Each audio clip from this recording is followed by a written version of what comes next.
Hi folks, welcome back to the channel. My previous video was an unboxing of this, the Walking Dead miniatures game from Mantic, Walking Dead All Out War, which is based upon the graphic novels. And as I mentioned in the review of the unboxing, I should say, the paper mat that comes with the game, whilst is fantastic and it's great to get started with, it's probably not the best quality for a long term. So what I've decided to do was to make my own board for the game, and I thought I'd video this and share it just to show that really anybody can do it. Some pretty easy steps using materials that are very easy to get your hands on. So without further ado, let's get started. So what I used was some MDF, and I think this is about 4mm thick, this, and it's cut into a 24" by 24" square, which was what I was going to use for a different board. And you can see there's a slight difference there in the size of the paper mat, but in the grand scheme of things I don't think it's going to make much difference, and it just means that we could probably potentially have a little bit of a slightly bigger game. So I started by painting it with a matte black paint, really, just to first of all, just so that the board itself actually soaks up some of the dampness, tends to stop it warping and stuff in the future, and also just really to give a key really for the materials to stick to, because what I found is when I was sticking directly to MDF, sometimes the board actually soaks up the glue a little bit and it doesn't always stick the best. So I've given it a coat of black paint, black purely because I had that line around, and also just it's a good base really, just to make it from a starting point. Just make sure you get right to the edges, and make sure that you also paint right along the edges itself as well. Just gives a better finish to the board, just looks a little bit more professional once it's done. So next what I did was I decided just to try and keep it nice and simple. I'm going to use the basic layout of the original mat just to give me a bit of a basis really for the design. So what I did was I just laid the mat over the top, marked roughly where the road markings were, where the roads to the paths were, just to give me a basic layout, so that when I come to draw just on top of this and design the mat out, the roads roughly match the size of the vehicles and things really. That was the reasoning behind it. Just using a normal pencil here on top of the black paint. It shows up. Some of it will get painted over again when we're doing little bits of effects and things, but it's just there really just to give you a bit of a starting point from the build on really. Here I'm just using a straight edge of a piece of MDF just to get a nice straight line. No other reason really, it helps just to kind of keep everything nice and tidy. So what I used to build a lot of the materials was these cork tiles. These I think I bought a pack of 9 of them. These ones were picked up from Wick's, a DIY store in the UK. And what I decided to do was I'm going to make a bit of a pathway along the back now. So I used one of the models, the miniatures from the game, just to roughly give me an idea of a size. I'm not using any specific measurements here because I don't think it's important. So I just used another cork tile edge to give me a straight line, just drawing it with a pencil there, and that's really just to give me the width of a path really to go along the board. Now I just used a pair of scissors here to cut them out. You can use a knife, just score down it and break it off.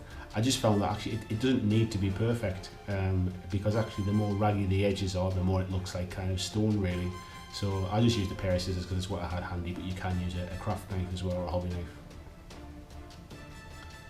So once that's cut out, you just need to do a second one as well, to make sure that the two of them go the full width across the board.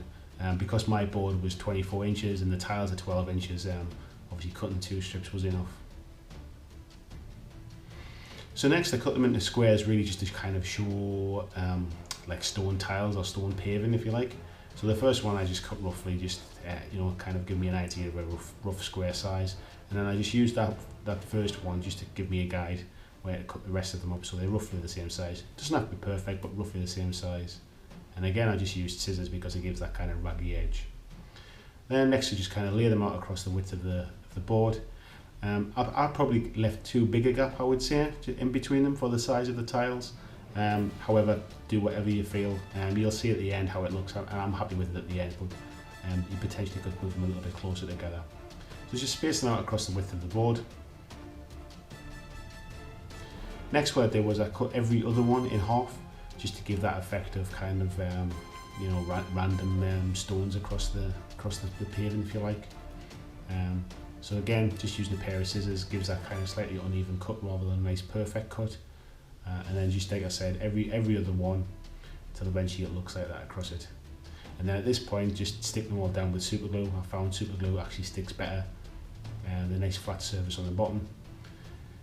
And then what I did was I cut a thin piece and just put them around the edges. So this one on the map, I think it looks like a little bit like a car park, but really it can be anything you want it to be. All I'm doing here is just using small pieces just to put a bit of an edge into it. And again, stick them down with super glue. And this is what it looks like when it's all down and stuck. Then what I did was I painted it black again. It helps just to kind of, again, soak it up. It gets rid of any kind of light edges that you might miss later on. Just make sure you get right into the grooves between the boards and also right along the edges as well. Then what I did was I cut out some extra pieces. This was a bit of an afterthought really, just to give it a little bit of height to those areas of the board. So in theory you could do these and then stick them, paint them all at the same time. But then I stuck them down, painted them, and that's the board that we're working from. Okay, so next up I was mixing the grey paint for what would become the road and the paving stones. And here I've just used a couple of cheap acrylic paints. These were £1 each from a local Poundstore. Just pour in the black. It's some kind of tub or bowl just to mix them in. Pop the black in, a little bit of white in there as well, and just mix them together to get the grey colour that you want. And what I've done is over the basis of this, I've just kept adding a bit more white into it to lighten it up. And then as we go, you get a little bit of shading really across it. So with the black background, the grey on top, and then progressively lighter greys, you can get some nice effects.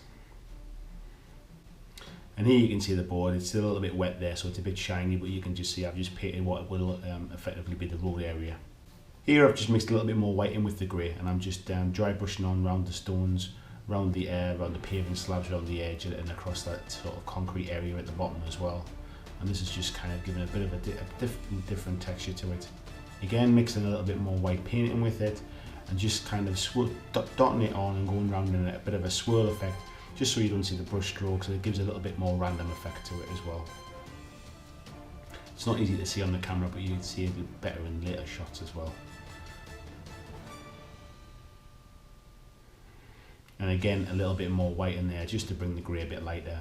Just dabbing it around. It looks quite random at the minute, but once it's all kind of mixed in, a bit more mottled, it just gives a bit of a washed effect really. And again, with the lighter grey, just a very light dry brushing across those paving stones at the top as well. So here what I'm doing is I'm using a sponge, and the sponge is just something I came in packaging with some miniatures. I've tore a few holes out there, chunks out of the bottom as well, just so it's not a flat surface. And I'm just kind of dabbing it on there with the lighter grey again, just rubbing it with the sponge where it looks a little bit too perfect with the dabbing on there, just to really kind of again make a bit more of a mottled effect. So it doesn't. If you look outside at roads, they know that they're not a perfect black or grey surface. So it's just to dirty it up a little bit. Next, I added a little bit of white just to dot around a bit as well, because obviously you get some light spots. And again, just kind of brushing them in with the grey, especially if the paint's still a little bit damp as well from the last surface.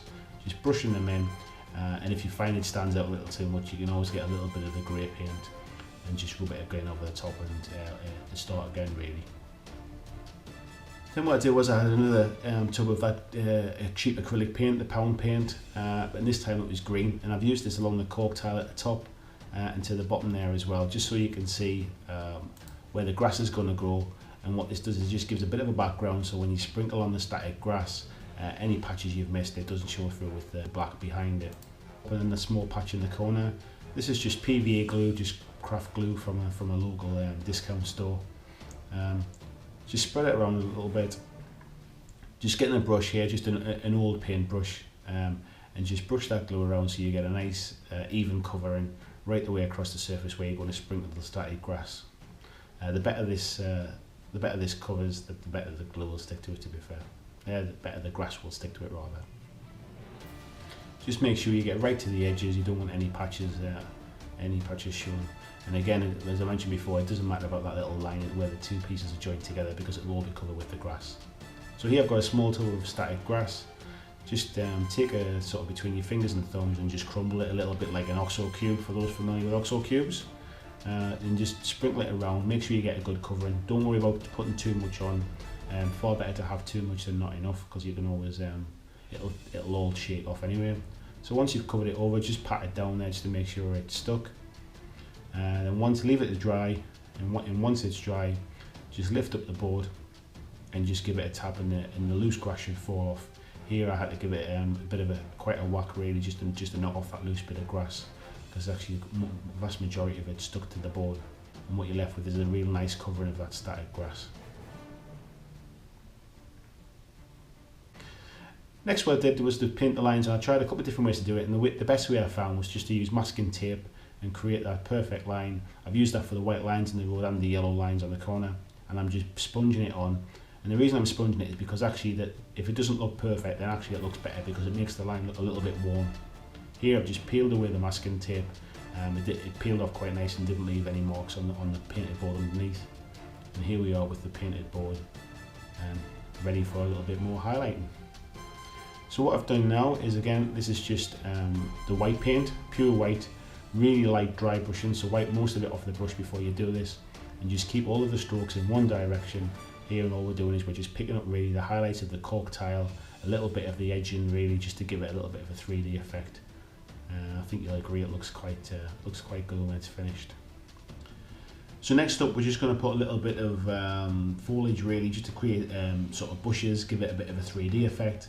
And here I'm just using the PVA glue again, the same as what we used to put the static grass down. And here it's a little bit of clump foliage, which I believe was from Woodland Scenics.